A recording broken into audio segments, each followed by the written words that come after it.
1, 0. Hola y bienvenidos a Deuces Wild Motherfuckers! Welcome to Greater Sugarlock, Mississippi, where if you have connection problems, I don't, and I'm in BFE. So there we go, off and rolling with you, Jack. Well, look, I don't want to go ahead and jinx the show before we get going, but right now it seems like our connection is Trump tight and everything's kosher out there at Double Deuces Ranch. We are rocking and rolling, and as the song says, Red Solo Cup, I fill you up. So we're off and rolling with Jack Daniels. The sun has gone down, so out comes the brown. So good, man. And I salute you with the A's mug. Long live Oakland, motherfuckers. Oakland forever. So we poured a little soda water and tequila. This is my niece, Lily. She's here. And I don't know if you can see, but she's in camo. She hunted today. We didn't get her one. We'll get her one tomorrow. Lily, nice to meet you. The cutest thing ever. No, I got to watch my language, Thrill. You ain't got to watch your language. You ain't got to watch your language. But anyway, so, yeah, no. It was one of those things where, I'm not technically savvy on this, but evidently somebody got a hot spot or something like that. Oh, look at Tommy Luke behind me. What's up, Tommy? Alligator head. What is that? Wait, hold on. What's in his tent? Look. What the fuck is that, man? What is that? We got an gator? Head, so that was one of the gag gifts for opening weekend. So Tommy's gonna show it off for you guys. Let's see. Wait, right here. This thing right here is what we call a gambrel, and that's where we hang the deer and the hogs and stuff like that from. And while I'm here, let me give you a little quickie tour of that. This is our big walk-in cooler right here. And we have... let me get it squared away. Dude! We have meat. We got meat. Actually, this is deer and hogs. Killed the last few days. We actually had more. We've cut up more meat already. So, and then the rest of it is like storage. And just in case you need some, Eric Byrnes or a big Mike Sasaki, we got 30 cases of Coors Light right there. So we're good to go. Is that a freezer or a refrigerator? What temperature are you keeping those animals in? It's a big refrigerator, so we keep it at 40 degrees. So we can keep the meat cool, but at the same time, not freeze it up. And then my nephew, who's right over here, Grayson, right? Say hi. What's up, kid? Right. Guess who we got behind us? We have a pickleball court. Come on. Vivian right there. She's got a pickleball paddle. Where's Owen? Owen, where you at? There you go. Owen's on the receiving end. And then look, we got our net and everything, dude. We're playing pickleball just because of you, Jack. This is so good, man. Is that not unbelievable? We have pickleball in Greater Sugarlock, Mississippi. Well, now I gotta get out to the ranch now. I mean, it was, dude. We'll have you here. Yeah, I mean, I'll be running pickleball clinics, and look, I just have to. I'm not sure I can kill Bambi. The hog I'll take down though. Worried about that. There's so many things to do out here. We ride around. We got fishing. We can go into town and mess with people. The whole works. Now, don't get me wrong, Thrill. I'm a pretty good shot. Oh, wouldn't doubt it. Plus, on top of that, I got a shooting range set up out here. You don't have to kill nothing. You can just shoot and have some fun. Have a good time. Well, you know what? We'll bring Tara out, and she could go kill everything. There you go. Because Tara needs to have some stuff on smell-o-vision. That's why. So, we've been smoking all sorts of meat on the Traeger. I just did it again the other night. We had some tri-tips. I had bacon-wrapped jalapenos with the cream cheese, and I put them up top. And eventually, we slow cooked it at 225. I cranked this bitch up to 500. towards the end, I let the tri-tip settle and the steaks, and then I put them back on, and I let the jalapeno cheese drip right down onto the meat. Oh, hey, look who I got here! Ed Trey! He's in the house. He got him. How you doing, buddy? Yeah. Trey, you kill anything today? No, I saw 8 does in one hunt. So what happened? He was high man on a totem pole. He got run over today. You saw the 8 does. Aren't you supposed to kill the does or no? Well, I decided to take a pass on it and maybe get another buck. Maybe a buck or a hog or something like that. Yeah. Trey killed the doe earlier in the hunt, like a few days ago. So he's holding out. He wants a buck or a hog. So we're gonna do that. Okay. Is there a limit to what you can shoot out there? For a season, you can kill 6 total. But me being a private landowner, I can shoot a deer a day. So, what kind of meat, or let's just say lunch or dinner meals, are we going to have coming off of these dead carcasses? What do we have? We have backstrap, which is like having a fillet or ribeye, and then we do sausage. Yeah. We do burritos, snack sticks, tamales. We do a lot of different stuff. So we use venison a lot down here. And it's a really lean meat, right? Very lean. Yes. Very lean, and you got to mix it with a little bit of pork fat to keep the moisture in there when you cook it. But man, it's really good for you, especially if you're on a diet and stuff like that. How far away from your guys' house in Louisiana is the ranch? We are in between 4.5, 5 hours, depends on your driving prowess, shall we say. And Trey and I, when we come up here, we usually stay a week, maybe 10 days. Yeah. So we have a good time. We're up here for the whole Thanksgiving deal. My wife Lisa, daughter Ella's coming up. We're gonna have Thanksgiving up here with some other couples and friends and my brother and his family, and then then we're gonna come back up after Christmas and do the same thing, right? And Yeah. just recently, you had our degenerate friend Battleborn Mike out there. Oh, that degenerate friend. Plus, we had the other degenerate friend, Josh Thoreau. They were out here, and then we actually invited one more guy who's insane, which was Jared Overmeyer, and those 3 guys just livened up camp, shall we say, quite a bit. I mean, just think about that, Thrill. Like, you wouldn't even know Battleborn without Deuces Wild. Isn't that crazy? It is unbelievable, and then this is the 3rd year Mike's come out here. Josh has been coming out here since I damn near own the place, and then it was Jared's first time out. But it's amazing how you meet people over the course of your life and how they affect your life and become friends and lifelong friends and stuff like that, and the stuff you do with them down the road. So out with the motley crew, in with the family for Thanksgiving. You got it. Hey, I gotta go.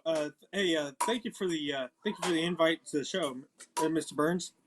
Trey, come on whenever you want, buddy. Okay. Our show is your show. There you go. There you go. Appreciate it. Later, dude. All right, Trey's got some football games he's got to watch and all that. We got priorities here. Oh, excuse me, basketball. He's got priorities, basketball. So he's watching basketball tonight. So is he into the NBA? You guys aren't you New Orleans fans?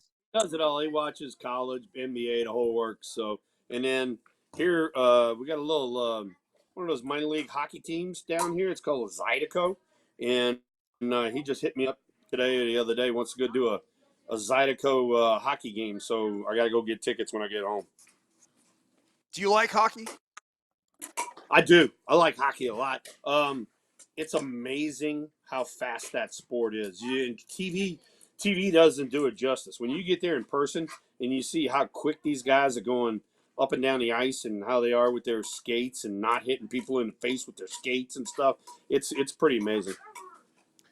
Thrill, would you consider Double Deuces Ranch your happy place? Yes, without a shadow of a doubt. This is my getaway from the hustle and bustle. If I need, mental breakdown, this is where I come. And I really enjoy sharing this with all of my friends and family and all that.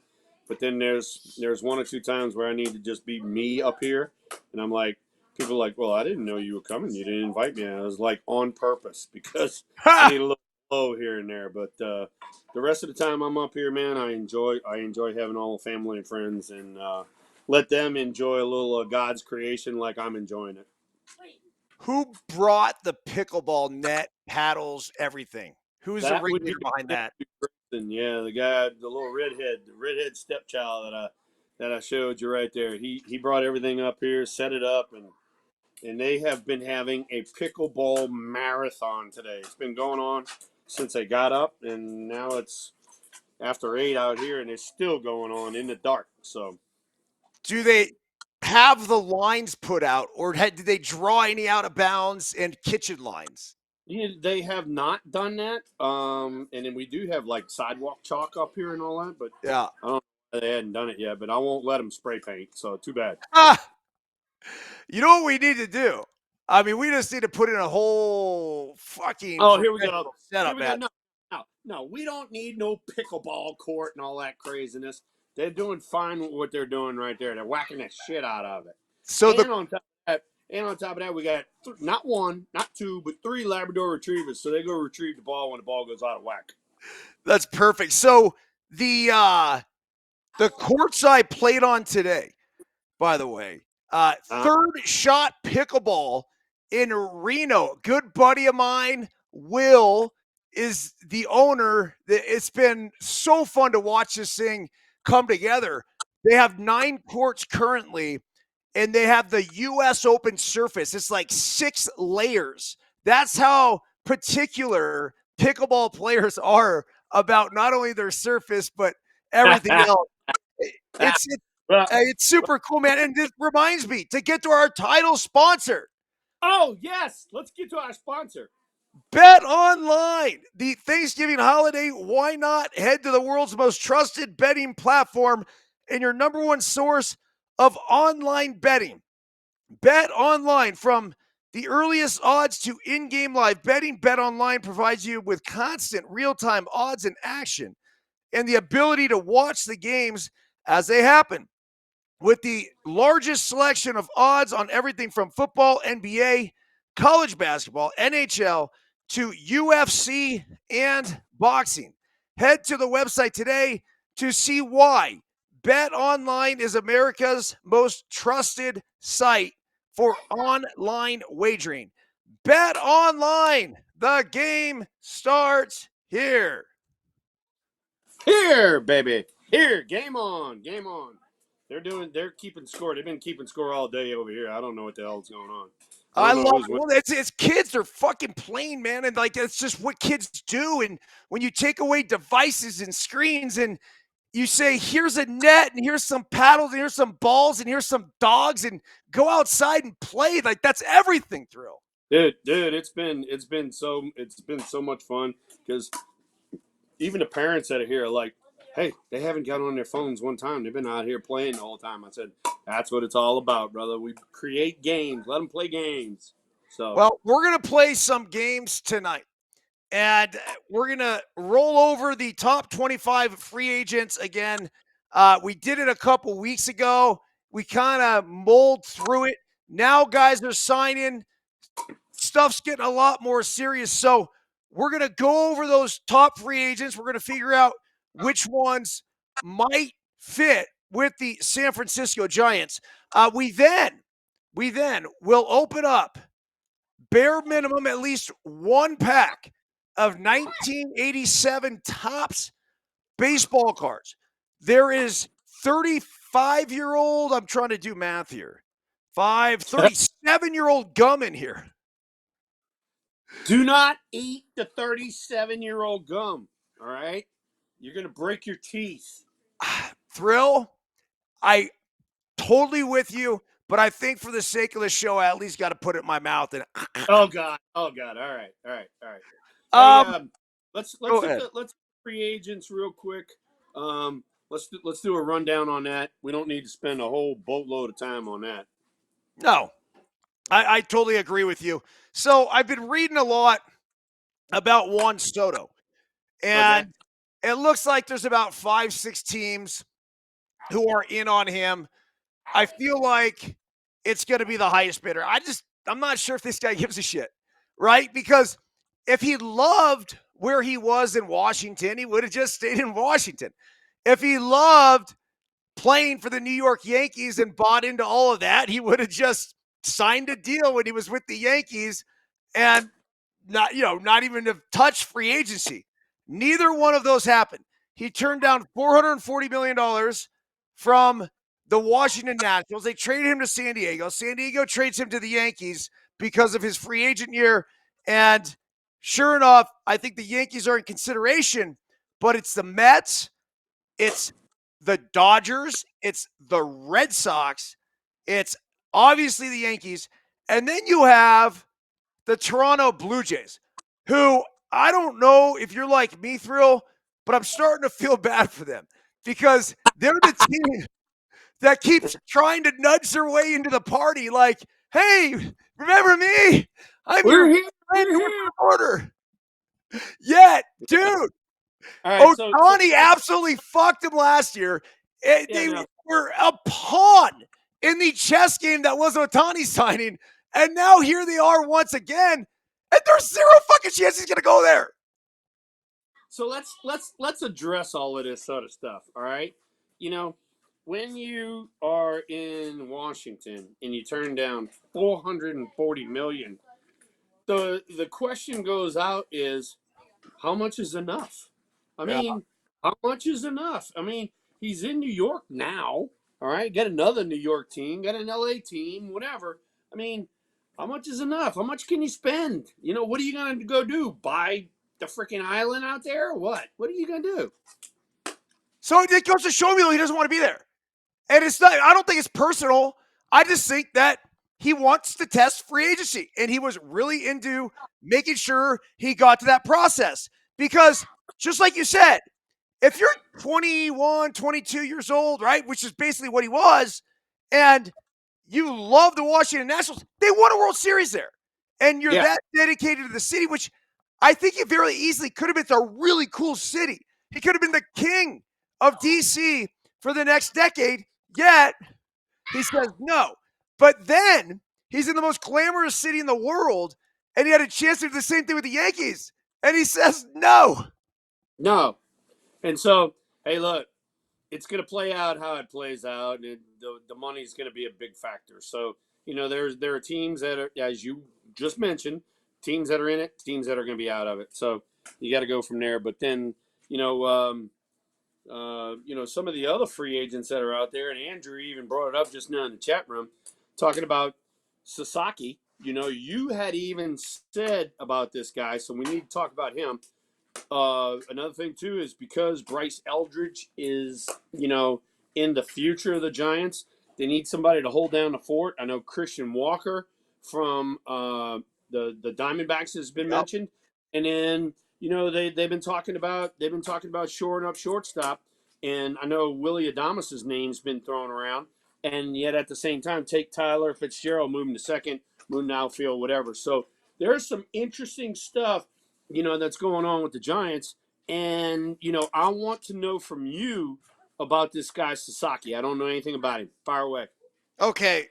Roki Sasaki is the third-ranked free agent. Number 2 is Corbin Burns, who I think the Giants could have a legitimate shot of signing. I actually think they could have a legitimate chance of signing Sasaki. And my reasoning behind this is that you have Ohtani. He's doing his thing in LA. We get it. We know it. We understand it. All good. But here's Roki Sasaki, the adversary to Shohei Ohtani. And so where would the adversary want to go but to their arch rival, the San Francisco Giants. So the problem is this: Sasaki, you can't overpay for this guy. It's really weird because of the contractual situation. This is not going to cost a team a lot of money. Let me go over a few things here. So it says Yoshinobu Yamamoto, his move to the majors caused a bidding war last offseason, and while the potential of Sasaki coming over from Japan will carry the same excitement factor, his age will prevent a similar free agent frenzy. Players younger than 25 years old who have not reached 6 years of service in a foreign major league are subject to MLB's international amateur signing bonus pool rules, setting a cap on their contracts. So Shohei Ohtani faced a similar situation in 2017. He signed with the Angels for $2.315 million. Sasaki, who has a 2.02 ERA over his first 4 seasons in Japan, will become one of the top available starters once he's posted. Dude, he throws 98. I mean, he's legit. He's got the splitter or whatever you want to call it in Japan. Like, this guy's filthy, man. He is arguably one of the best pitchers in the world. If he's that way, and he's, kind of, I don't want to say second tier, but he's under like Ohtani or something like that. He would fit in well with San Francisco Asian community. Get Jung-Hoo Lee, who's coming back. You'd have more than one Asian on the team, Right. and that would be very attractive to the San Francisco Giant community. You're right. I agree with you. I do think there's an element too of the city of San Francisco where Americans these days are a bit turned off because of the politics of the city and what it has become in certain areas.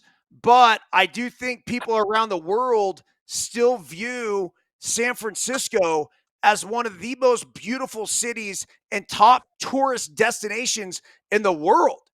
Yeah. So instead of trying to say go all in for Corbin Burnes and trying to sell him on it, let's go after Sasaki. And if they're able to pull that, you could make an argument. And we might laugh about this a year from now or a couple years from now. Well, we need a couple years. But we can make the argument. If he pans out and continues to develop the way he at least is capable of, right. And it's scary with pitchers because at some point you figure they're all going to blow out. But especially when they throw a split. Exactly. But so there's a couple things with this though. The Tommy John surgery, which I've learned a lot about lately. Basically, what they're doing now, they used to only last 6 years, and that was like the shelf life of Tommy John surgery. So now what they're doing is they're implementing a plate, and it's like they're weaving the ligament through a plate, which actually then will give it the lifespan of maybe forever without ever tearing again through the course of a player's career. So at some point, yeah, if you sign him eventually to a 5-10 year deal, you got to realize that you might not have him for a year and a half as they deal with this. And it's almost like every guy that throws hard these days is going to deal with it. But I will say he could also be the number 1 free agent on the market right now.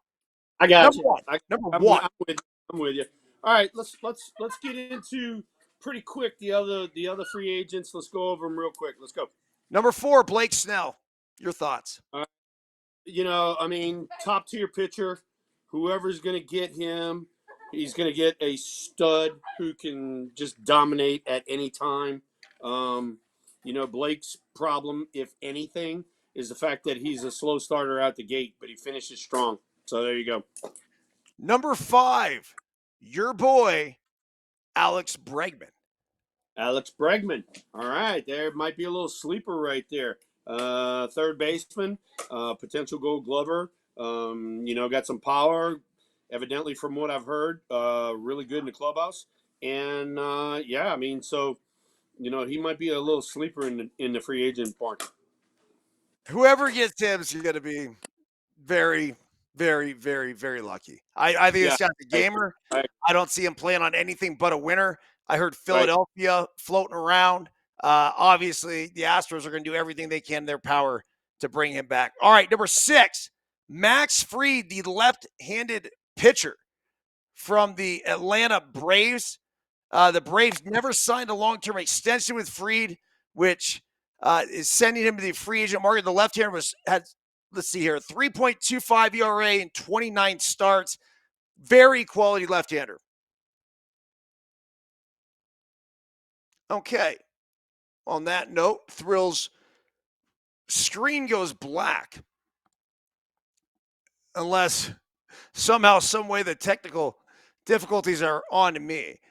I'll fire up the chat. Just make sure we're still rolling here, and hopefully we get Thrill back. I'll keep going, though. Number 7 on the it's only Will. Thank you, Linda. Somehow, some way, he's going to come back on and blame me, though. Anthony Santander, the 30-year-old who hit 44. You got that? 44 home runs this season, 102 RBIs. His 814 OPS was his highest in a 160-game season.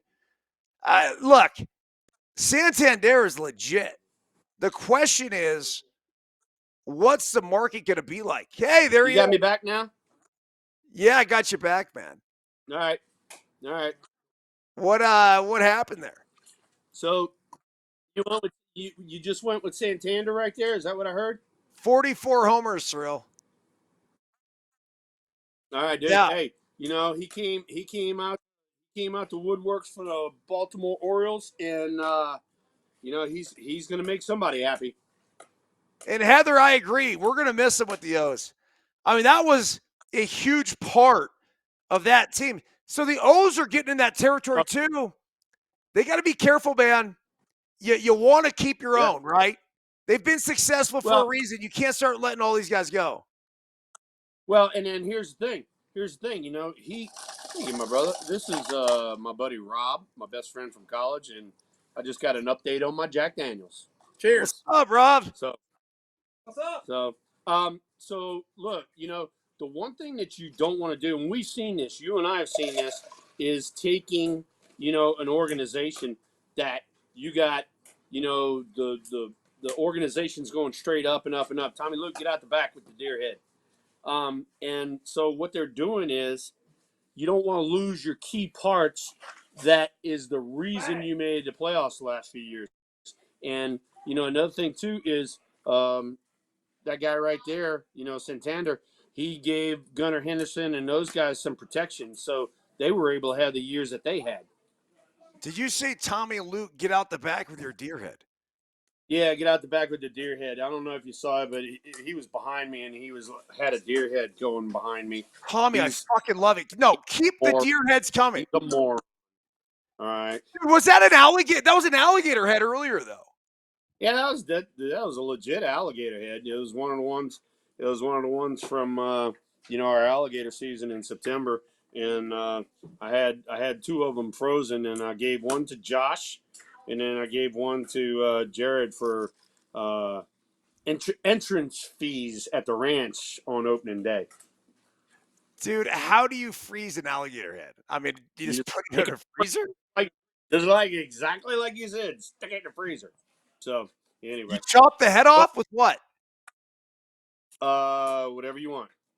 Reciprocating saw, chainsaw, hacksaw, axe, whatever you want. Thrill. Number 8. Wait, you're way off subject now. Let's get back to free agency. I'm trying to get focused. Number 8 on the list. Yeah.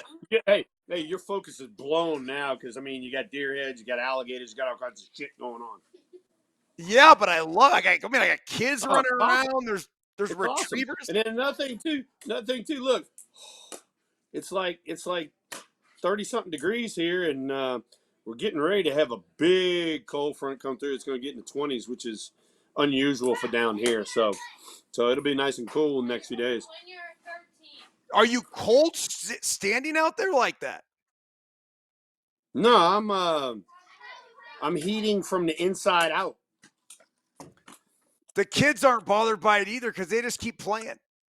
Well, and then not only that, like I said, it's upper 30s or whatever, and they're out here in shorts running around acting crazy. So good luck. Good luck with trying not to get the flu or something. No, they're fine. God bless America. Like Yeah, this hey, gives me hope for the next generation. Unbelievable. Hey, Hey, all right, you know number what? 8. We might have hit maybe a new high. We were at 19 people in the chat room. So thank you to everybody for jumping on in the chat room and firing away. We really appreciate it. Hell yeah. And I love it in the off season too. All right, Pete Alonso, yeah. they call him the polar bear. He wants stripped down like Battleboard Mike does every time he's on our show. He rips his shirt off. I did an interview with this guy after he hit a walk-off. That's probably his rookie year or something, man. He is just such a joy to be around, a great attitude, loves to play, next level power, perennial 40, 50 homer guy. Where do you see someone like this guy ending up? I think personally, he's one of those kind of guys, especially in the free agent market, that if somebody is in the market for somebody that's going to hold down the middle of the lineup, Pete Alonso's your guy. And we had mentioned, as far as the San Francisco Giants go, we had mentioned maybe Christian Walker. Pete Alonso, you never know. Never know. We'll get to Walker in a minute, but number 9 on the list is someone that you mentioned earlier and could be a potential good fit for the San Francisco Giants, Willie Adamz. Willie Adamz, starting shortstop for the Brewers, had a hell of a year. 30-something homers and drove in a lot of runs. Played a pretty good shortstop. He's been linked, so far in chats with the San Francisco Giants, and so that would probably be a pretty good fit for us. And then you kind of go from there. He set career highs in home runs, 32, and RBIs, 112. He is the top available shortstop this winter. His defensive metrics haven't been as strong as they were in the past. In 2024, for whatever reason, they weren't. But I'm not going to look too much into that. This kid is a fucking stud. And it's not so much of a kid anymore, 29 years old, but he's fun to watch. He's going to be in the middle of everything all the time. He might not be the most home runs. He might not be the most RBIs, but he'll be up there and provide a solid middle of the lineup guy for you.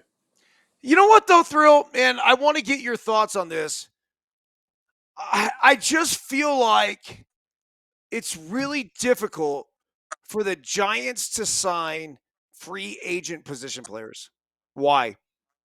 You know what? There's a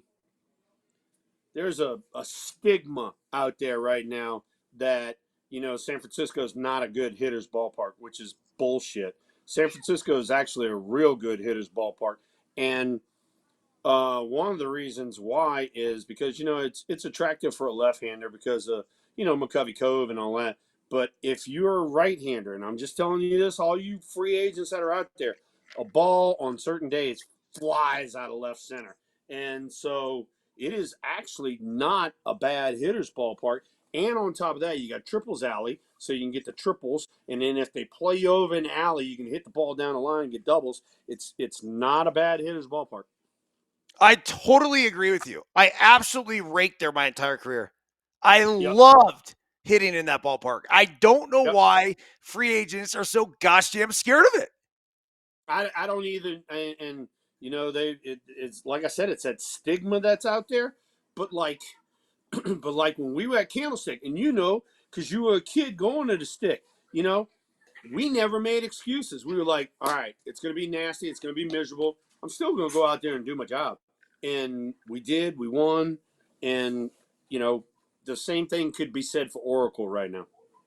All right. Number 10 on the list is Jack Flaherty, the starting pitcher who was traded from the Tigers to the Los Angeles Dodgers, ends up winning a World Series with the Dodgers. He's linked to the Dodgers, the Mets, the Red Sox. I mean, he's fine. I like him. Yeah, and he's probably, to be totally honest, I mean, he's probably second tier as far as like pay scale goes. Yeah. So to get his um, skill level at a reduced rate, he would be definitely, um, somebody that's real attractive to teams like Toronto and all that. That's not going to pay the upper echelon, price.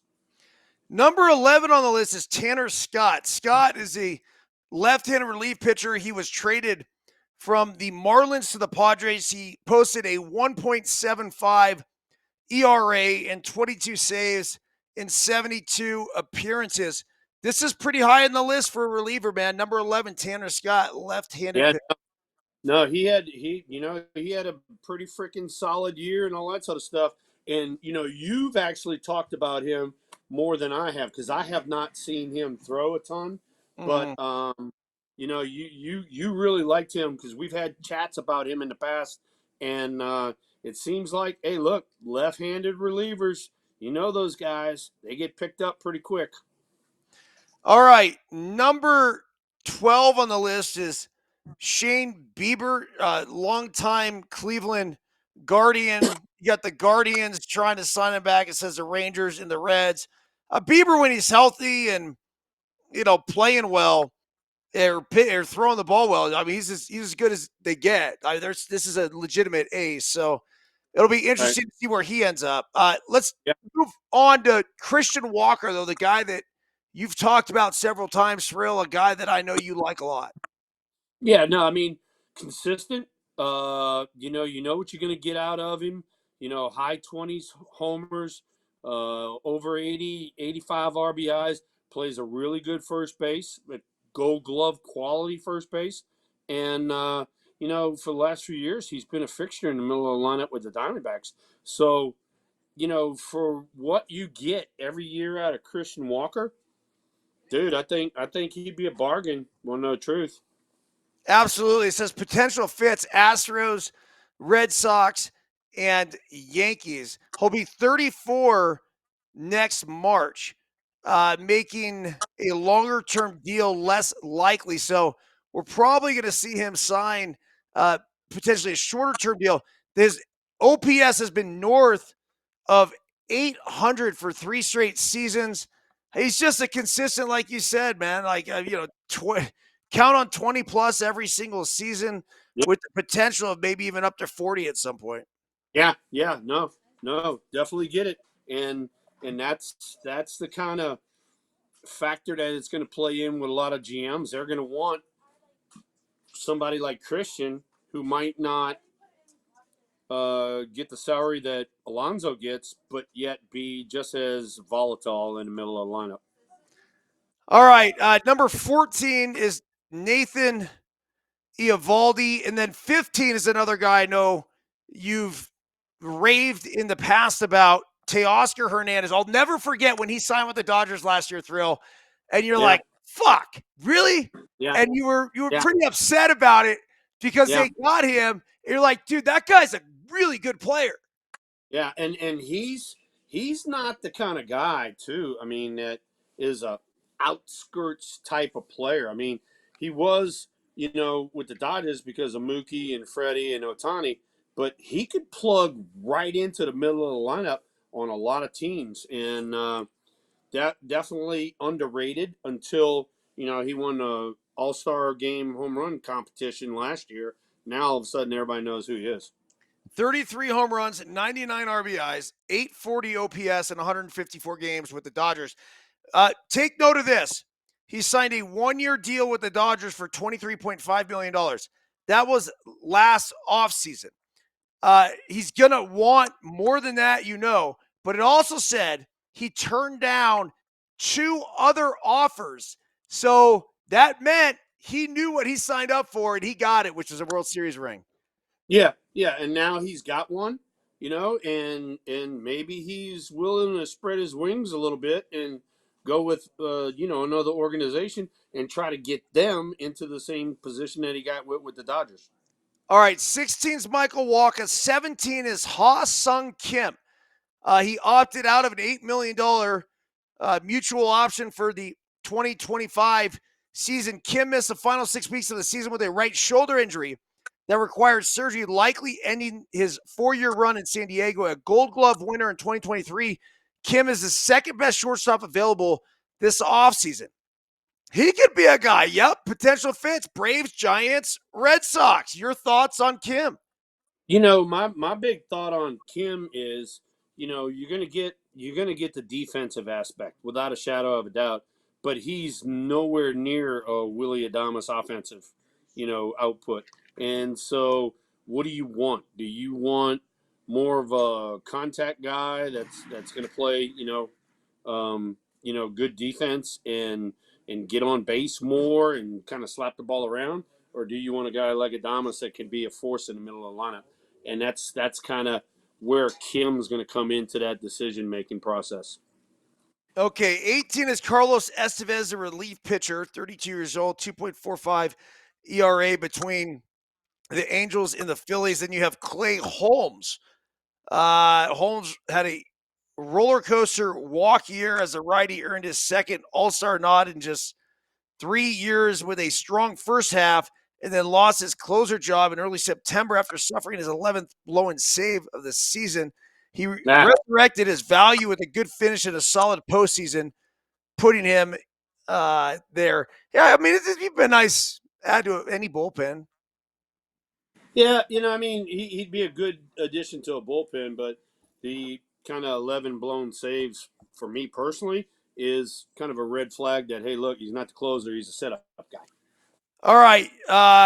You say Kikuchi. He's already signed. He's the number 20th ranked free agent here.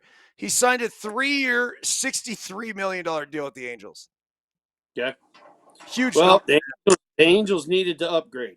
And so, they got a little upgrade right there. The Angels general manager is Perry Manassian, the Giants general manager's brother. Yep. Who's Zach Manassian. And so Perry made a little statement right there. He jumped out there and got him for 3 years. 21 on the list is Gleyber Torres, second baseman from the Yankees. That might be a sleeper right there.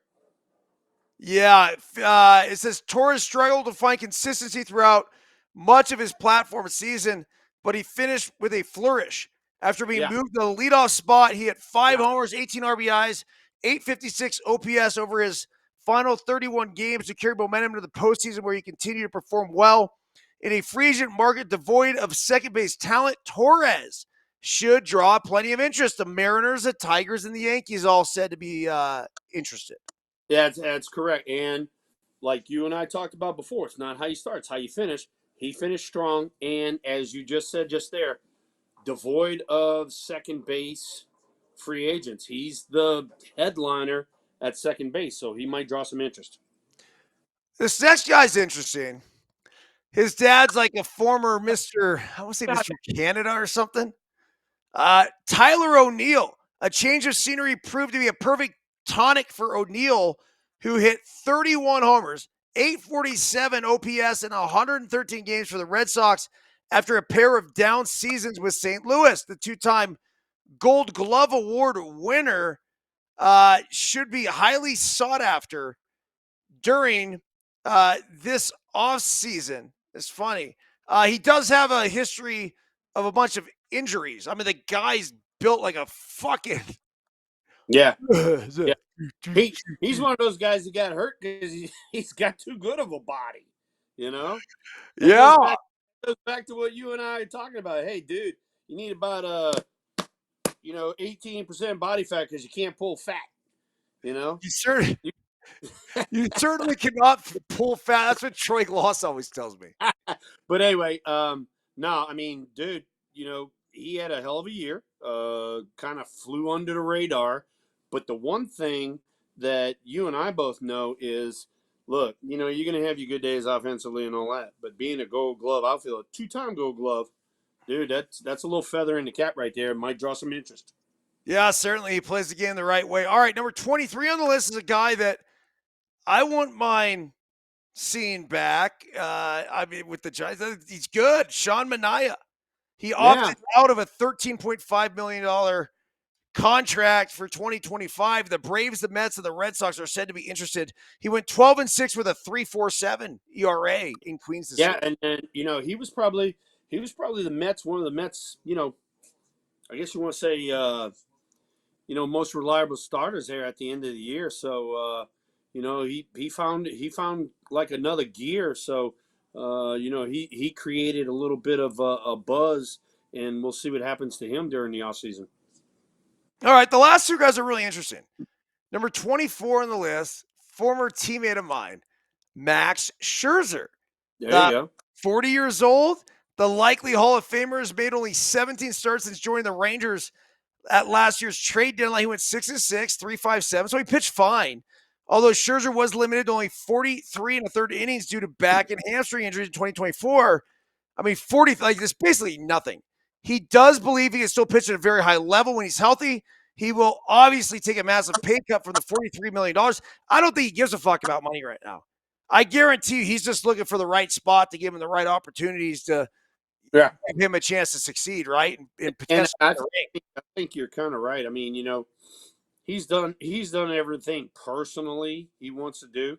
I think that he went over there to Texas, and won a ring, and I think that's kind of what he's chasing right now. Okay, let's get to this last one right here. It's Jurickson Profar. San Diego Padres, 85 RBIs, 24 homers, 839 OPS. I mean, he's never really fucking done that before. The Padres signed him a 1 year, $1 million deal. So he's gonna get paid, but geez. Well, he's definitely gonna get paid. But then the thing is, if you're another team looking at him, you go, is this a once in a lifetime type thing, or is he going to keep doing it? Because he's never done it on that level before. So, he'll probably draw some interest, but as far as somebody jumping out there and going 5 years or something like that, for me personally, you got to show me you can do it again. Yeah, fuck no. I mean, I give him a 2-3-year deal. He's going to be a nice player. Like, he's good. He's linked to the Giants, Padres, Phillies. If I'm him, and remember this, when you've dealt with up and down seasons through the course of your career, this was my take when I signed with the Diamondbacks. Yeah.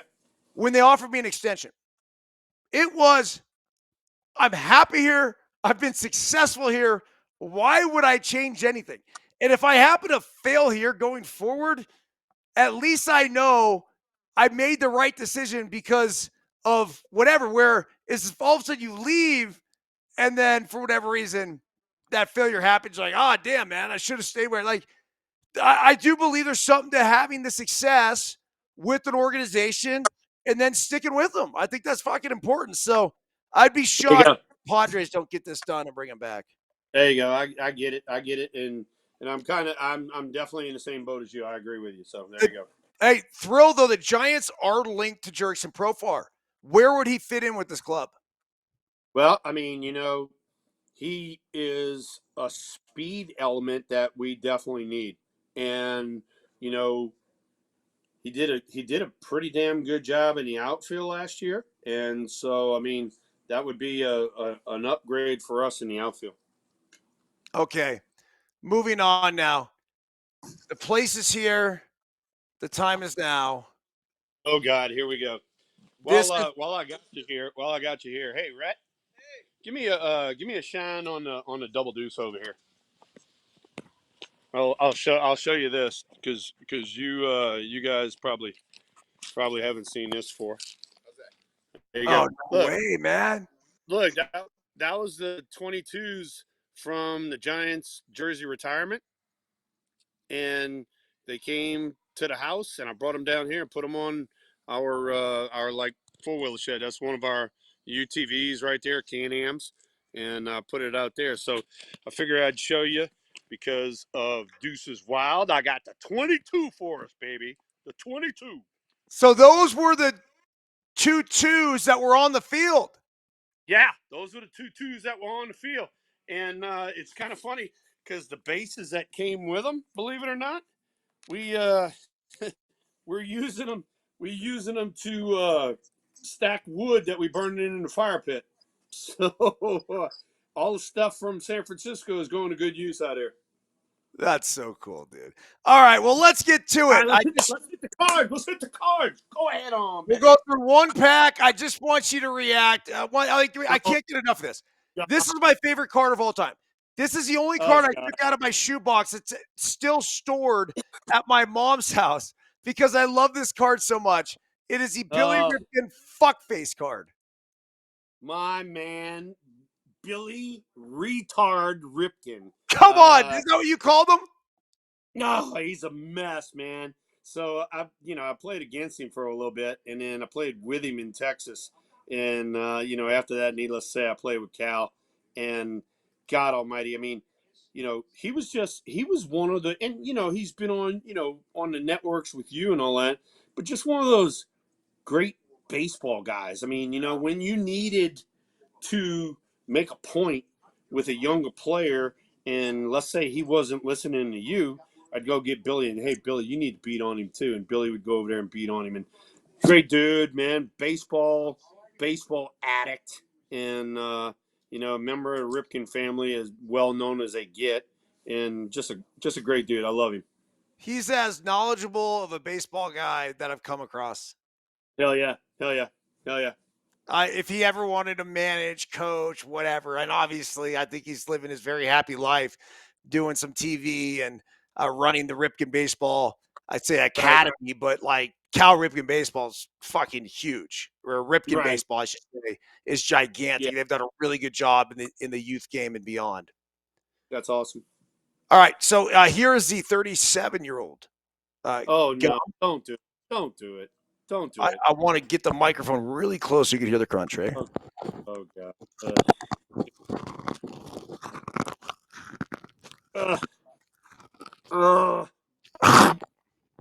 Gum it's is fucking not shock, man. supposed to crunch. Bro, it actually. Dude, just spit it out before you puke. Spit it out before you puke. Oh,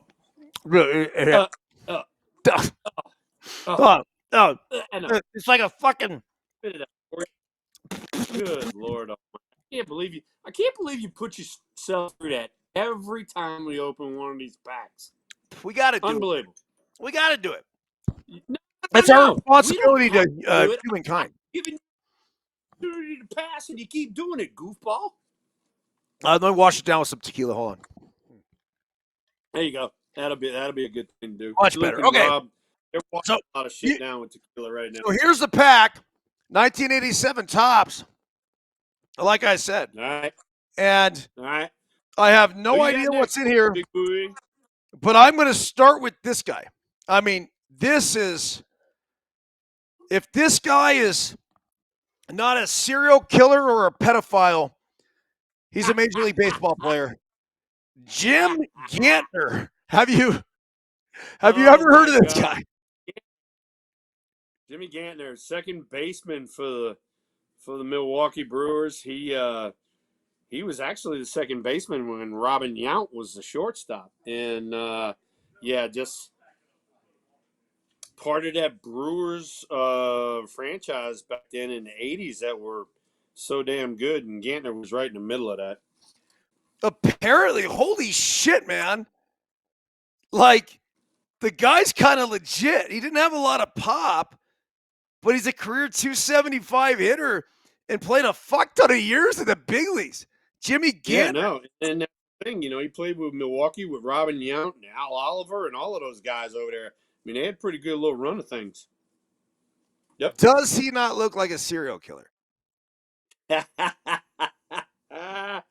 I don't know about all of that. All right, I'll go on record as stating I am the one who said that. Right. Okay, here's another guy that I don't really know, but spent a long time in the big leagues. He's a pitcher.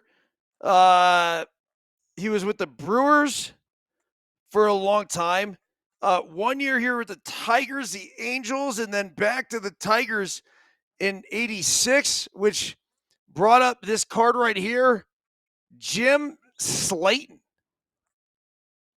Wow. I actually, that's when, we had the American National League. I never faced Jim Slayton. Couldn't really tell you too much about him. Nor do we. I Yeah. do know that he played pretty good amount of time. I know 10 years. Okay, so I got this next one here. I got to imagine you have something on him. I mean, this guy was a stud, and I'm trying to think here. Holy shit. Did you play with him? No, you just missed him. Ladies and gentlemen, Mr. Rob Deere. Oh my God, I missed Rob Deere by maybe a year or two. A year, 1 year. But That was it. the stories are freaking hysterical. So Rob Deere is a large human being. He's 6'4", 6'5". I don't know, 245, 250. I mean, he's known for his power, potential and all that sort of stuff. He did hit a lot of homers, but the stories that Mike Kruko and Bob Brenly tell about Rob Deere is that his kryptonite was boogers. And during batting practice, people would like pick their nose and chase him around the outfield with boogers, and he'd run from everybody like a little scared rat.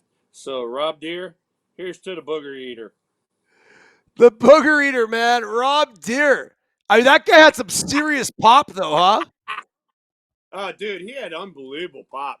I mean, unbelievable pop. But yeah, I mean, we had a few guys back then. You know what I mean? Like Rob Deere, Dave Kingman. That was they'd hit 30 something, 40 something, but strike out a bunch, and that was kind of like they were like kind of all by themselves. I guess you want to say in that category. All right, next one here. Do you know anything about this guy, Ted Power? Oh my, pitcher with the Cincinnati Reds. I faced Ted a lot. Quality right-hander. Nothing out the ordinary as far as stuff goes, but kind of knew how to pitch, and he held down one of the starting roles for the Reds for a few years. All right, the next two are gems. I look forward to your reaction. Let's start right here with Wally Backman. Oh my God Almighty! What a freaking beauty that is right there. Wally Red Ass Backman, second baseman for the New York Mets, World Series champion. And then if you want, you can go on YouTube and Google some of his ranting and raving with the independent teams. Yep. I freaking love Wally. Wally's our kind of guy because he calls a freaking spade a spade. And guess what? We need more people like Wally Backman in the freaking game. Throw, you're correct. And I actually have a rant from Wally Backman on my Instagram page. It's pinned on it. It has like 5.4 million views. Like, there's something crazy. Yeah. Maybe it's 4.2 million. I had another one that did 5.2. But holy shit, man. So freaking great. I love it. You guys it's so good. Can play. You guys think you can work. I love it. I love it. All right. The next guy here, Thrill. Right, give me some. Give me some. I'm about to give you some. You ready? Yep. Candy Maldonado. Oh, God. Candido Maldonado. Candyman. The Candyman. Oh, God. Look at this look. Look at the look on his face. Yeah, he's all serious there, but inside he's laughing and giggling. A teammate for a pretty good period of time, right when the Giants were doing real well, and the Candyman was so much fun. And God, he'd call me so many different names. He called me Wilbur, Wilhelmina. He called me everything but Will. And then on top of that, he had to have the $900 pair of glasses and 85 gold chains and all that. And till this day, till this day, I keep in touch with Candy. He's a freaking awesome guy. I love him. Where does he live? Is he in the Dominican? Yeah, he's down that way. Matter of fact, believe it or not, I think it was his grandson. Believe it or not, he said my grandson's doing a team, and you need to send me some cash. What? So I sent him some cash. Grandson. Yeah, he's a mess. I mean, Candyman, dude. Candy Maldonado could go back to Oracle Park, and everybody who's my age and older, which Yeah. I mean, you're talking about like basically like that 45 to 60-year-old crowd, and they're gonna fucking welcome him with like Candy Maldonado Appreciation Day, right? He was just fun. And we had to travel in coat and tie all the time, right? But Candy would have the freaking zoot suits and the hat and the chain and the glasses. I mean, he did it all. And then when I saw him, for our last reunion, he comes out, Wilhelmina, one of them numbers. And I don't know, I forgot or something. I thought Candy was a little bit taller. Dude, he was like small. And I go, dude, you're looking like a freaking leprechaun. You're like melting away to nothing. Oh, dude. He was stacked. Yeah, you're right. He's like, Wilhelmina, fuck you, Wilhelmina. Hey, he threw a hell of a right hook, though, in that brawl with Ozzie Smith and Jose Akendo. Boom. So, in that fight, I'm on the ground. Dusty Baker's on top of me, believe it or not. Dusty Baker got in that fight really quick, and Ozzy was finally going to get on top of me and hit me, and freaking Ken came through and cleaned him out. So, thank you, Candido Maldonado. You know what's crazy is that I do remember him hitting some homers, doing his thing. I remember him making some plays in the outfield. I also remember a couple balls fucking flying over his head as he was doing that sliding catch. But realistically, the only thing I'll ever remember from Candy Maldonado's career was that flying fucking right hook during that brawl. And you know what that told me? That's a teammate. You got right. Here's another one. And this is me being a ball player and talking about him being a ball player. He was the one guy that if you ask Lee Smith who he hated to face, it was Candy Maldonado. I saw Candy Maldonado take Lee Smith in the shadows at Wrigley when Lee was dealing. I'm talking about 99, 100 with a slider, and he's throwing in the shadows and all that. I saw Candy Maldonado take Lee Smith out of there 3 times. So Candy, before he became an everyday dude, he was like one of the premier pinch hitters in the league, and Lee Smith was his target. Isn't that the beauty of baseball, though? Right? Yep. You have one of the better closers of all time. Yeah. And you have a guy like Candy everybody's got that guy. Own him. Everybody's got that guy. We all talk about you and I talk about it all the time. We all got that guy. So. All right, I got a couple here. I'm not sure if you're going to know much about. All right, wait a second. Before we get going, this is still we doing the pack? Yeah. All right. When we finish up the pack, I got something for you. Okay. I got something for you. All right. We'll rip through a few. I'm gonna come out of left field. It'll be a freaking left hook to you. I'll look forward to it. All right. Do you know who Jim Presley is? Without a shadow of a doubt, Jim Presley, third baseman for the Seattle Mariners, and could rake. Had power, could play a Gold Glove caliber third base, and good dude. He led his team to the 1974 Little League World Series. Oh, I didn't know that. And this is a stupid shit that they write on a fucking card. He starred in baseball in high school in 1979. Like, who the fuck writes that? Like, literally, he starred in baseball in high school, 1970. He's in the fucking big leagues. Of course he started in baseball. Right? Yeah, no kid. Good Lord. Okay. So I got this. Hey, this guy right here. Jim, This is good. Jim Presley was a stud. He was a stud. Okay. This guy. And you've never met him before. This is my brother Scott. You hadn't seen him since we were on the field together for the Jersey retirement. Oh, that's Scott. I mean, Scott, what's up, bro? Yeah. I remember you got tied up and me and Biscuit were running around getting pictures of people. So good. Scott, I got to ask you, because I've seen this clip before. You're in the Astrodome with your family there, right? And you're like, what are you, 12 years old? You're like fucking my age. I was 9. Holy 9. shit, man. That was so cool. Yeah. What do you remember about that? So everybody in the chat room, give you a little background information.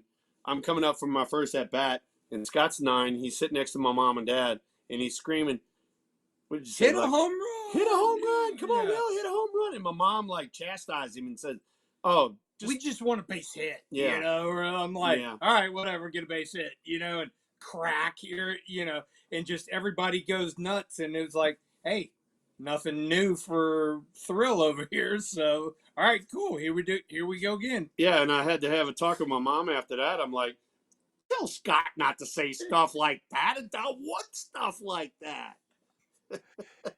You know what's cool though? Like, there's this age gap between the two of you that it wasn't. I feel like it's a lot easier, right? Like if you're a brother chasing another brother and you're like 1 or 2 years younger, and you just you're not at that level that where say Will was, where you got to be a fan, which is awesome, right? Without any of the jealousy or any of the other bullshit or anything like that. Without a doubt. So I mean, I sat here and got to watch him have his whole career as I started to love the game and grow myself. And, I actually was able to go be a college baseball player myself, but yet wasn't micromanaged to Will because of a 12-year age gap. Yeah. So it was kind of like, oh, well, cool, that's Will's brother, but, and I'm a lefty, but I was an outfielder and, and all that. So it was, the age gap was actually kind of cool because we were buddies and we were compared, but yet I wasn't. Yeah. It wasn't a hindrance. No, it's like you're so far removed that you could kind of sit back and be like, yeah, it's Will Clark's brother, like cool shit, and you had an opportunity to play college. Like, and this is what I tell the kids too. I tell our kids this all the time. The kids I coach, Scott. I'm like, look, I wholeheartedly believe you guys are some of the top players in the country right now. I wholeheartedly believe I can make every one of you guys college baseball players. Every one of you. If you guys want it. From there, I'm also going to be really honest with you guys. Where you go from there is 100% up to you. And I mean, there's nothing, right? There's nothing anyone could do. Like, once you get to college, it's those who become obsessed, those who also get some breaks along the way, the right people like all that stuff. Like, there's a lot of shit that's got to happen for you to become a big leaguer. But you know what? You have an opportunity to play college, you go ahead, and that's awesome. It's everything. Good. And then I hang out with this dude. So and we have a good run of things because, he and his family come up here. We get a chance to spend, Thanksgiving together. His wife cooked a awesome sausage and chicken gumbo tonight that we had for Smell-O-Vision for Tara. And so we'll be up here all the way through Thanksgiving. He's got his oldest is at Mississippi State. His youngest is you met him earlier. That was the redhead playing pickleball. That was my youngest. That was a redhead pickleball guy, and then we got Lily that you met earlier too. So cool, man! I'm right in the thick of it too with the kids, Scott. It's Oh, yeah. It's fun. It's a challenge, but it's fun. Oh yeah, without a shadow of a doubt. Well, I was just checking on him, making sure his cocktails were topped off. They would make sure Jack Daniels was flowing. So thanks, we're almost, all right, man. Scott, good to see you, man. We're almost done here. Yeah, so this guy, I mentioned a serial killer earlier, and I definitely think that the potential of Jim Ganner, just because of this, I don't know, this is probably more pedophile. This right here is serial You killer. got locked in on Ganner, and I can't believe you didn't talk about Gantner's stats. That's normally what you talk about all the time. Hey, bro, when you're wearing fucking shades like this, I can't talk about anything. I mean, hey, this dude, guy's. Back in the day. That was styling back in the day. That was I like love it. I think Bush's it's styling right now. It doesn't change the fact that this There you guy's go. living in a van somewhere. All right, ready All for right, this? who else Thrill. I don't want to bring down the show. It's don't like, worry, don't worry. I'm gonna end on a good note. Don't worry. we're always really serious around here, and yeah, I don't think yeah, we are. I don't think it gets more serious than Then John Henry Johnson, whose doppelganger is Richard Ramirez, the Night Stalker. oh Fuck. my god, Oh, fuck. dude, that right there. You want to talk Gantner? All right, he had a little serial killer in him, but he had a little bit of other thing. That right there is straight serial killer. That right there is what you'd see on the streets of New York, not smiling, hating life, and who can I kill? Yeah. Well, the Night Stalker, man.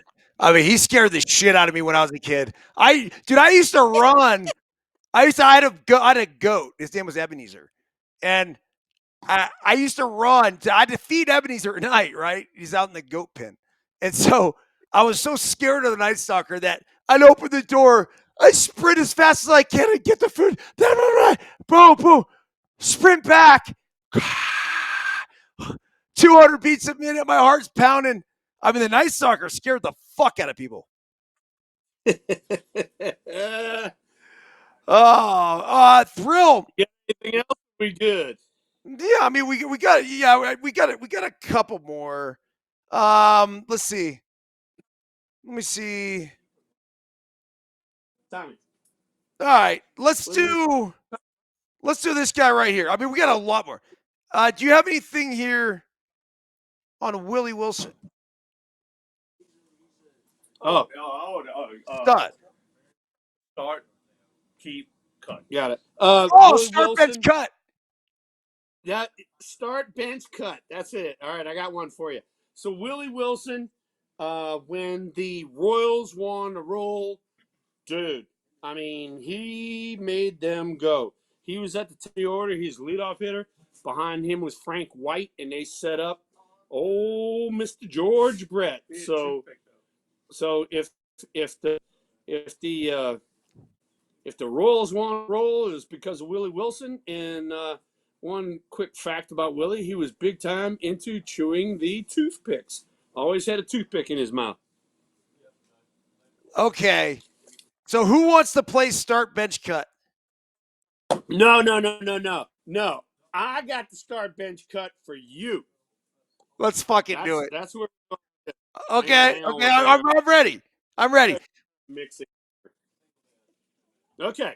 All right. So, for everybody in the audience, all right, we have our esteemed host, and he dropped on me a few start bench cuts about one of my managers, all of my managers, and then he also did with some of the players that I played with. Now I'm going to turn it around on him. So here we go. All right, you ready? So This is for Eric, and I'm going to preface this after I get through as to why I said that. All right, we got Anna Lee Waters. Okay. We got Ben Johns, and we got Colin Johns. We got start bench cut. Go. Oh, this is too easy, man. Okay. Oh, it's too easy. Too easy. Let's hear it. And then we're going to explain it to the audience. All right, let's go. Too easy. Okay. Anna Lee Waters is the #1 pickleball player in the world. She is the most dominant pickleball player in the world. She is certainly the highest earning pickleball player in the world. Anna Lee Waters was also going to be a professional soccer player. She's still like 18 years old. I mean, maybe younger than that. Like, it's crazy. And some of my buddies say she's a freaking smoke show. So she's yeah, like, it's funny because I wouldn't tell you that. I think she's so young and she's cute, but it's not like she's very, okay, all right. She's very athletic. Okay. Look, we're starting Anna Lee Waters. We're benching Colin John. Starting. Okay. All right. So then you have the Johns brothers. You have Colin Johns and Ben Johns. Ben Johns is known as the best pickleball player in the world, the GOAT. He's known as the GOAT. Colin Johns, people will tell you, rides Ben's coattails a little bit. He plays the right side. He kind of stays in his corner. Ben does his thing, whatever. I root for Colin Johns. I'm going to bench Colin Johns, and I'm going to fucking cut Ben Johns because a buddy of mine went up to him at the tournament in Sacramento and asked him for a picture, and he's sitting down by himself, and the dude wouldn't even get off his fucking chair to take the goddamn picture. See ya, motherfucker. Hey, Ben Johns, see ya. Even though you are arguably the best all-time in pickleball, you have been cheered by my friend Eric Byrnes. That it just goes to show you I don't give a fuck, right? Like it doesn't. Hey, I don't care how good you are, bro. This is why I brought it up. You put me on the spot 2 weeks in a row. Now I got you, and here we go. We're off and running, brother. Yeah, that was too good, man. That was good. I can't believe you even were able to pronunciate the names. Your reasonings. Who gave you the names? Who would you think that is here? There's Josh left, Big Mike left, Jared left. There's one guy left here. Tommy Luke. Tommy hooked up. He did a little history. He did a little history before we got on here, and he wrote me some cheat sheet notes. So I was ready to go for you, baby. That's so good, man.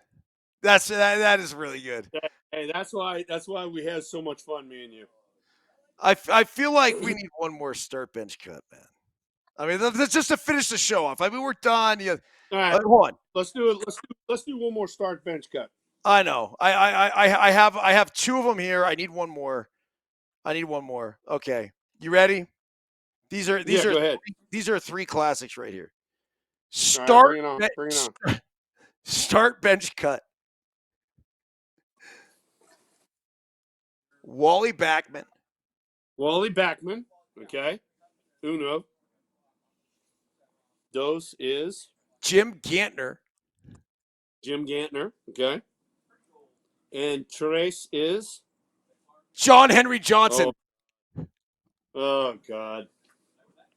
He's my cut. All right. You gotta cut the Night Stalker lookalike. We need to cut him and get him out the group. All right. We do not need the serial killer hanging around us the whole year. He's gonna go off on somebody, and half the team will be missing. Okay. Jim Ganner, Wally Backman. I am going to keep Wally Backman, and Jim Ganner, you move down one level. Benched. That's good though, man. Wally Backman is too much of our kind of guy that we need more of in this game. Let's try to get him on here, man. I mean, wouldn't that be epic to have Wally back? I'd love. Hey, if you could get Wally on here, I'd love that, dude. We talk so much crap, and you know what would be even better? Get Wally Backman at the same time you get Sean Casey. Oh, that'd be a freaking dynamite show. Hold on a second, Thrill. We have a special guest that's entering the room right now. We have one last start bench cut. You got to turn your volume down on your phone. And here's my God, Mom, what's happening, Mom? Here, hold on. Here she. I'm giving her the headset. Go ahead. Okay, first, Will, I'm fangirling over your outfit like this big. Like, look at that. Look at what he's wearing. You know, we go camo, You we get the go hoodie camo, then we go Double Deuce Ranch. so You good. The know, double collar. got the camo working. You know, Got it. hey, it's 30 degrees here. I'm layering up, so I'm with you. I get it. there you go. There you go. We did I our don't do things like your husband and run around in bikey shorts with my balls hanging out and go out there making snow angels. All right, I don't do that. Sorry. He just shoveled the deck, and he was in shorts and a t-shirt. Wouldn't take the gloves, but he did put on a beanie. Like, does that Oh, count? he does keep his ears warm. I do know that. All right, so what you got for me? Okay, our chat room start bench cut, tri-tip, ribeye, and fillet. Oh God. All right, here we go. You ready? I am a ribeye guy. So start bench. You guys introduced me to the tri-tip. I freaking love them. So good. That's my bench, and then cut fillet. See ya. All the way. I'm 100% with you. All Mike the way. too. I'm going tri-tip and ribeye. Yep, I'm with it. It's good. He's not starting the tri-tip though. What's a ribeye?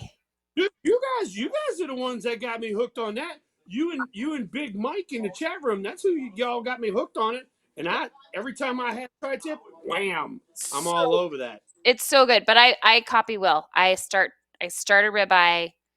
I bench the tri-tip and I cut the fillet. You know what? I'd flip those two. I take that back. I'd start the tri-tip. I'd bench the fillet. What? Yeah. With like a soft All right. skinny cut instead. Hey, you kind of like Trey. Trey would like start the fillet. He would bench the tri-tip and nix the ribeye. Oh, He doesn't like marbling. I like marbling. oh, it's so good. It's although Eric's Yeah. I think I'm changing my opinion though. I think Tara's right. Like, ooh, this is. I mean, jeez, that's awfully close as I'm trying to get the mic. The shit's changed now though. I started smoking stuff, Good man. Lord. Like I'm taking it off the Hey, grill. this I'm cutting those pieces of family fat. and Put my making mouth out on freaking no filter. What the hell? This is not OnlyFans. It can be. Nope, I'm out. Oh. Hey, look, EB, look. I got a freaking audience out here. Look, they're all standing out. Tommy Luke's in the fucking medical scrubs. Here they come. Yeah. We've been having a fan group out here the whole time. I love it, dude. I love it. All right, man. Well, I'll let you guys get man. to it. Tara's got dinner downstairs.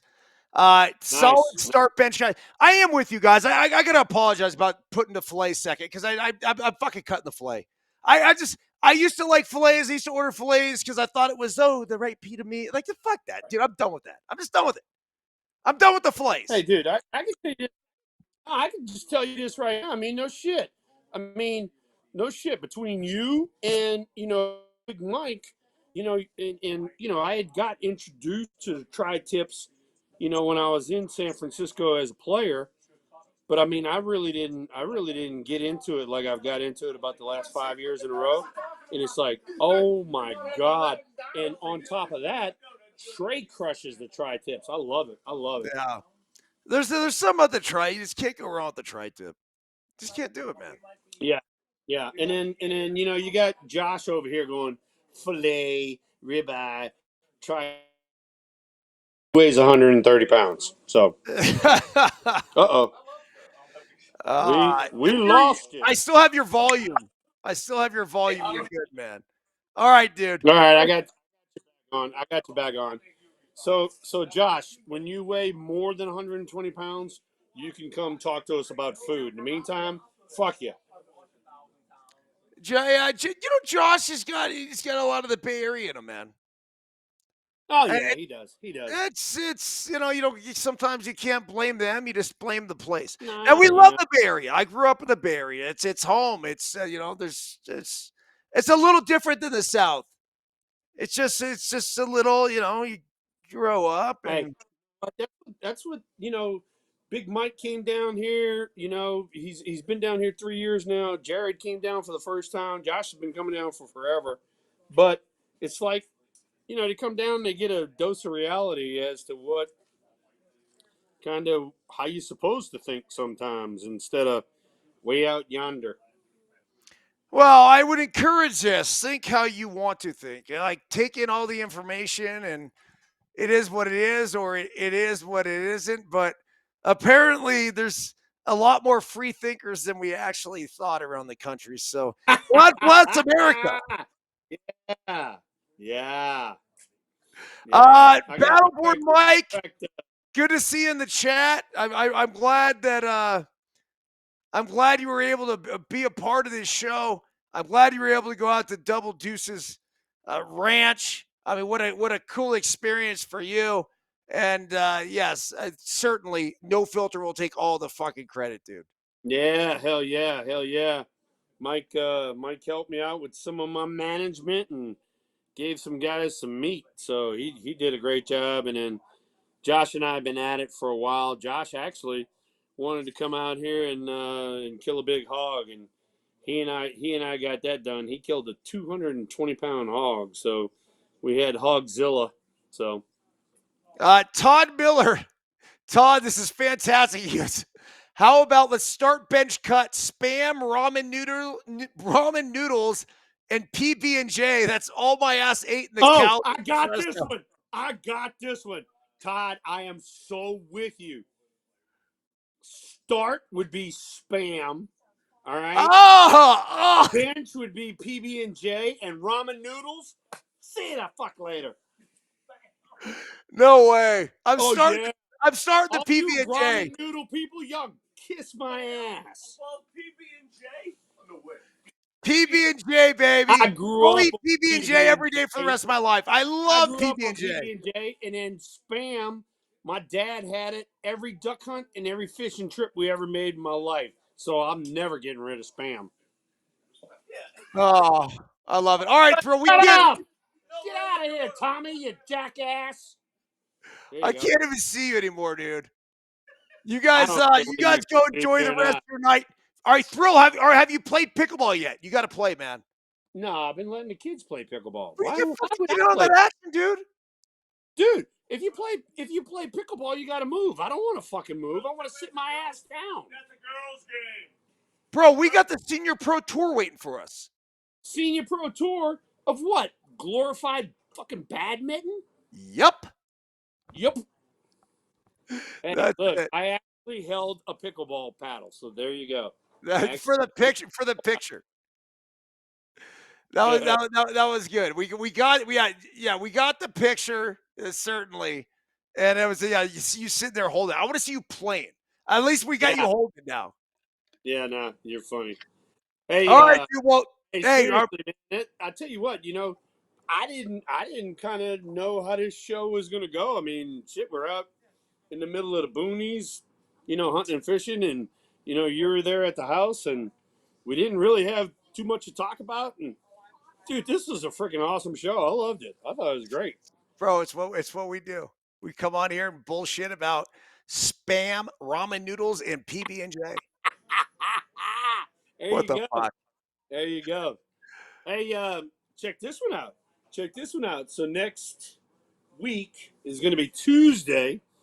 I'm actually leaving here on Sunday. I'm leaving the ranch on Sunday. Okay. And I'm driving a little north of Jacksonville, Florida, and I am picking up a new Labrador Retriever. I'm actually buying a Labrador Retriever.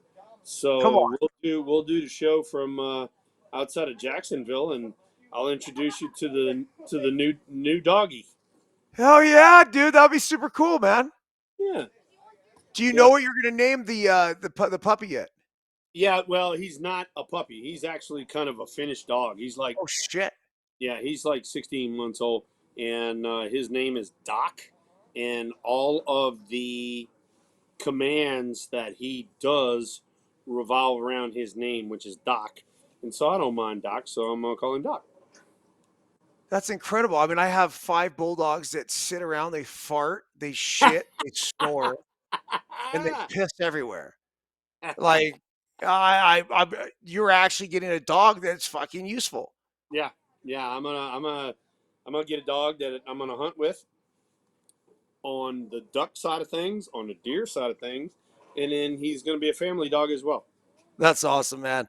I did take my dogs with me on the road trip today, by the way. That's a good thing. I say road trip, but it's just when I go to Reno, I call it a road trip. I said, come on, road dogs. So I take Eleanor and Theodore with me. They come. They love sitting in the car, and I give them filet French fries at the end of the day. And I love it. They fart, they shit, and they piss, and they snore.